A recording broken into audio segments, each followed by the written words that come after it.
People use Google Maps for directions, searching places, and checking traffic.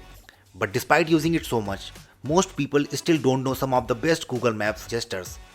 And once you start using these, Google Maps actually becomes faster and much easier to control.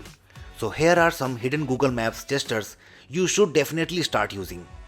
First one, most people still zoom in using the normal pinch gesture. It works, but it is not always convenient, especially when you are walking outside and using your phone with one hand. Instead, just double tap anywhere on the map. Google Maps instantly zooms in. But there is another hidden trick that is even better. Double tap, keep holding your finger on the second tap, and then slide up or down. You can now fully control zoom using just one finger. Slide up to zoom out, slide down to zoom in.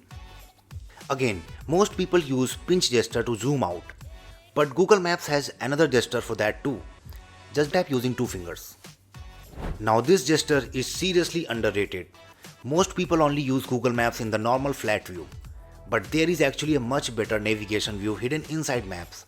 Swipe up using two fingers and the map tilts into a more 3D style perspective.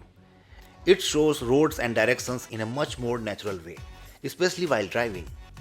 And to return back to normal flat view, just swipe down using two fingers. And this is something incredibly useful that a lot of people still ignore. Sometimes you are trying to share a location but the place is not on the map. So people start searching for nearby shops or landmarks instead. But there is a better way. Just long press on the location you want to share and Google Maps drops a pin there.